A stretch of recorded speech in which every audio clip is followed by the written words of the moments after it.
आज हम बात कर रहे हैं विप्रो लिमिटेड की। विप्रो से बड़ी अपडेट निकल के आ रही है। क्या है अपडेट, उसको डिस्कस करने वाले हैं। साथ में क्या इस समय गिरावट का फायदा उठा के हमें विप्रो में इन्वेस्टमेंट करना चाहिए, क्या आने वाले समय में आईटी सेक्टर में तेजी आ सकती है। वैसे अगर आप देखें तो बाजार में करेक्शन भी काफ़ी हो चुका है और बाजार फिर से ऊपर जाने को भी तैयार हो चुका है। तो क्या आने वाले समय में विप्रो में हमें बड़ी तेजी देखने को मिलेगी। तो विप्रो की सारी परफॉर्मेंस को हम देखेंगे और जानने की कोशिश करेंगे क्या इस गिरावट में अगर हम इन्वेस्टमेंट करते हैं तो आने वाले समय में शानदार रिटर्न मिल सकता है। वैसे विप्रो एक ऐसा स्टॉक है जो लगातार आपको बोनस देता है। सबसे शानदार बोनस देने वाली कंपनी का अगर कोई नाम कब पूछेगा तो विप्रो सबसे पहले आएगा। विप्रो ने इतना बोनस दे दिया है कि अगर उन्होंने बोनस नहीं दिया होता तो आज हिंदुस्तान के स्टॉक मार्केट के इतिहास में ये सबसे महंगा शेयर होता। तो क्या ऐसे में हमें विप्रो में निवेश नहीं करना चाहिए। तो इन सारी बातों को जानेंगे इस वीडियो के माध्यम से। लेकिन फ्रेंड उससे पहले अगर आप पहली बार हमारे चैनल पर आए तो चैनल को सब्सक्राइब कर दीजिए, एक बेल आइकन दबा दीजिए ताकि जब भी नया वीडियो बने पहला नोटिफिकेशन आपको मिले। वीडियो पसंद आए तो लाइक शेयर जरूर कीजिए। चलो फ्रेंड्स वीडियो स्टार्ट करते हैं। मैं हूँ आपका दोस्त एस.बी. दवे और हमारे अपने चैनल ऑनलाइन कमाई में आपका बहुत बहुत स्वागत है। अभी बाजार शुरू है, लगभग 12:30 का टाइम है। स्टॉक आज ओपन हुआ 415 पर, लो बना 410 का और हाई है 417 का। फिलहाल स्टॉक 413 के आसपास है जहाँ पे 1.46% की तेजी है।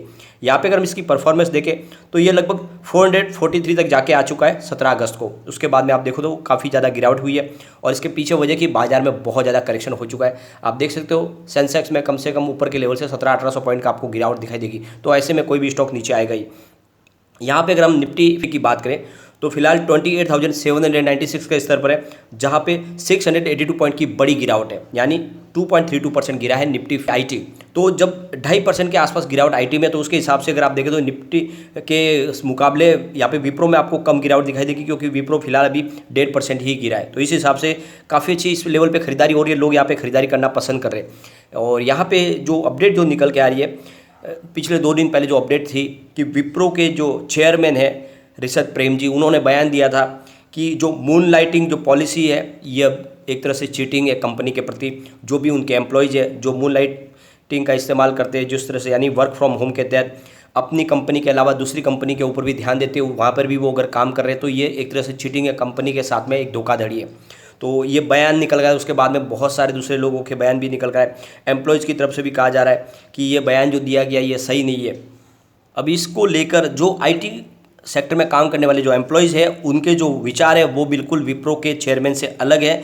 उनका कहना है कि ऐसा बिल्कुल नहीं है, हम अपने कंपनी के प्रति वफादार होते हैं, जो कंपनी हमें सैलरी दे रहे हैं उनका हम पूरा काम करते हैं। उसके बाद में अगर हमारे पास समय बचता है तो उस समय का हम सदुपयोग करके दूसरों के लिए अगर काम करते हैं तो कैसे धोखा हो गया, ये कंपनी के प्रति हमारी वफादारी में कहाँ पे कमी रह गई।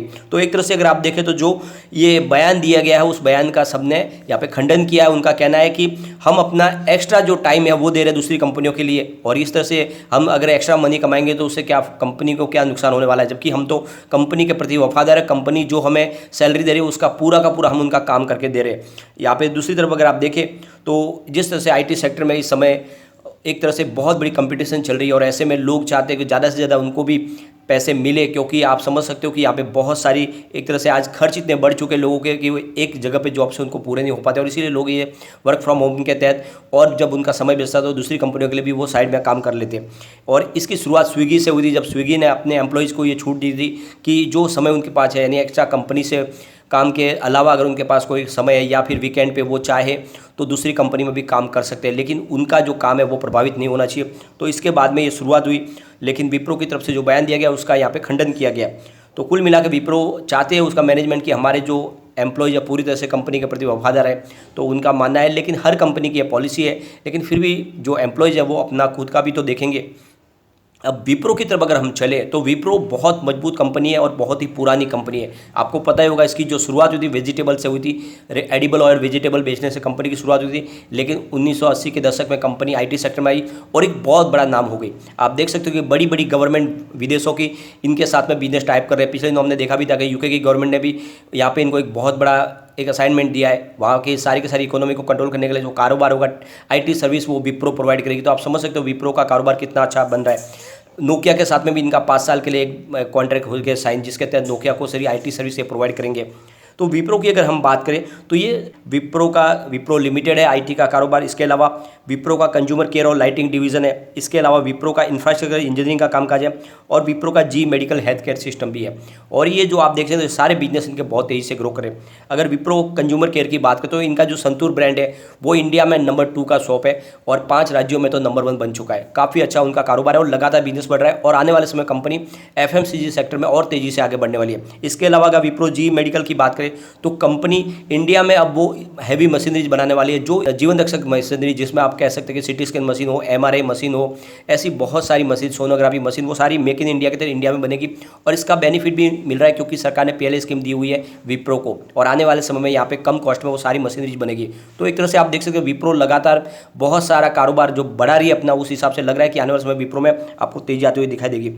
अगर आप देखें तो Q1 के टाइम में ही विप्रो ने कह दिया है कि आने वाले समय में कंपनी अपने बिजनेस को और एक नए आयाम पे लेके जाने वाली है। आने वाले समय में कंपनी आप देख सकते हो कि विप्रो Web3 और मेटावर्स, इसके अलावा आर्टिफिशियल इंटेलिजेंस और रोबोटिक्स के ऊपर काम करने वाली है और इसमें नया इन्वेस्टमेंट भी करने जा रही है कंपनी, ताकि उनका बिजनेस और बढ़े। कंपनी की तरफ से जो इनके चेयरमैन है ऋषभ प्रेमजी, उन्होंने कहा है कि हम $1 बिलियन का नया इन्वेस्टमेंट करने जा रहे हैं इस सेक्टर में, क्लाउड सर्विस को और तेज़ी से आगे बढ़ाएंगे और जो नई टेक्नोलॉजी उसको अपना रही है विप्रो। ऐसे में आपको विप्रो को बिल्कुल नहीं छोड़ना चाहिए, बल्कि इसमें इन्वेस्टमेंट को आप लंबे समय के लिए बनाए रखें। ये आने वाले समय में आपको मालामाल कर देगा। एक तरह से आप देखें तो लगातार 2-3 साल में आपको बोनस भी मिलता है और बोनस से ही आपके शेयर की क्वांटिटी बढ़ती जाती है और प्राइस धीरे धीरे से बढ़ने लगती है। तो ऐसे में विप्रो मुझे आईटी सेक्टर का सबसे शानदार खिलाड़ी लगता है। पिछले 10 साल की इसकी परफॉर्मेंस भी देखें तो काफ़ी अच्छी है। आप इसके सेल्स ग्रोथ के भी आंकड़े देख सकते हैं। 10 ईयर के हिसाब से 8% पॉजिटिव है, 5 ईयर के हिसाब से 7% पॉजिटिव है, 3 ईयर के हिसाब से 10% पॉजिटिव है और इस फाइनेंशियल ईयर 26% पॉजिटिव है। तो सेल्स के आंकड़े काफ़ी अच्छे हैं। प्रॉफिट ग्रोथ की बात करें तो 10 ईयर के हिसाब से 8% पॉजिटिव है और 5 ईयर के हिसाब से भी 8% पॉजिटिव दिया है। 3 ईयर के हिसाब से आपको 11% पॉजिटिव दिखाई देगा और TTM -1% है। प्रॉफिट के आंकड़े भी बहुत ही ठीक ठाक है। सिर्फ 1 साल के हिसाब से आपको थोड़ी सी यहाँ पे निराशा हाथ लगेगी, बाकी ओवरऑल पिछले 3 साल के हिसाब से भी बहुत ही अच्छा इसने प्रदर्शन किया है। स्टॉक प्राइस CAGR की बात करें तो 10 ईयर के हिसाब से 12% पॉजिटिव है, 5 ईयर के हिसाब से 14% पॉजिटिव है, 3 ईयर के हिसाब से 19% पॉजिटिव है और 1 ईयर के हिसाब से -33% है। अब रिटर्न ऑन इक्विटी की बात करें तो 10 ईयर के हिसाब से 20% पॉजिटिव दिया है, 5 ईयर के हिसाब से 18% पॉजिटिव है, 3 ईयर के हिसाब से 19% पॉजिटिव और लास्ट ईयर 20% पॉजिटिव। ओवरऑल आप देखोगे तो अगर 1 साल को छोड़ दिया तो इसने बहुत ही शानदार प्रदर्शन किया। लेकिन आईटी के ऊपर दबाव था, इसके पीछे वजह थी अमेरिका में आई मंदी और विश्व में भी आप देखोगे तो रसिया यूक्रेन का युद्ध का भी इफेक्ट देखने को मिला हमें। लेकिन जल्द ही आईटी सेक्टर में एक तेजी की नई शुरुआत होगी और ऐसे में ये आपको बिल्कुल बॉटम प्राइस में स्टॉक मिल रहा है। खरीदारी करें क्योंकि आप समझ सकते हो इसकी जो हाई थी वो 739 की थी, उसी लेवल से तो काफ़ी नीचे स्टॉक मिल रहा है। तो आने वाले समय इसमें बहुत बड़ी तेजी बनेगी और आपका निवेश भी कई गुना बढ़ सकता है। सबसे अच्छी बात यह है कि कंपनी लगातार अच्छा डिविडेंड और बोनस देती है। इसकी जो मास्टर रेटिंग देखें तो 5 स्टार में से 4 स्टार निकल के आ रहे हैं, जो बहुत अच्छी बात है। EPS स्ट्रेंथ भी इसकी 5 स्टार में से 3 स्टार की है। बायर डिमांड 5 स्टार में से 2 स्टार है। फिलहाल आप देखोगे तो थोड़ा सा दबाव बना हुआ है, इसलिए आईटी से लोगों का रुझान कम हुआ है। स्पेशली FI आईटी में निवेश नहीं कर रहे इस समय। प्राइस स्ट्रेंथ इसकी 5 स्टार में से 2 स्टार की है। ग्रुप रैंक 5 स्टार में से 2 स्टार है, तो इसकी रेटिंग ठीक ठाक है।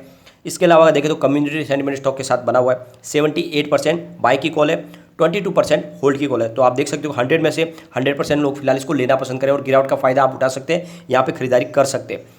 एक बार हम इसके पिवट लेवल को चेक कर लेते हैं तो यहाँ से अगर गिरावट हो जाती है तो 415 का फर्स्ट सपोर्ट है। ये सपोर्ट टूटा तो 411 तक स्टॉक जाएगा और नीचे गया तो 403 तक जा सकता है। ये आपको ध्यान रखना, अभी भी 400 से नीचे जाने की संभावना नहीं है। पॉजिटिव माहौल बनेगा तो 427 का फर्स्ट रेजिस्टेंस है, इसको पार करते ही 435 तक स्टॉक जाएगा और ऊपर गया फिर 439 तक जा सकता है। तो आप देख सकते हो कि विप्रो इस लेवल पे बहुत मजबूत है और कंपनी का कारोबार लगातार बढ़ रहा है। इनकी ऑर्डर बुक बहुत मजबूत है और विश्व में भी इनका एक डंका बजता है। ऐसे में आपको विप्रो में इन्वेस्टमेंट करना चाहिए और लॉन्ग टर्म के लिए बने रहिए, आने वाले समय आपको मालामाल कर देगा। लेकिन फ्रेंड, कोई भी इन्वेस्टमेंट करने से पहले अपने फाइनेंशियल एडवाइजर से एक बार ले ले या अपना खुद का रिसर्च करें, क्योंकि मैंने वीडियो आपके एजुकेशनल पर्पज के लिए ही बनाया। वीडियो पसंद आए तो लाइक शेयर जरूर कीजिए और चैनल को सब्सक्राइब कर दीजिए। Thank you friend.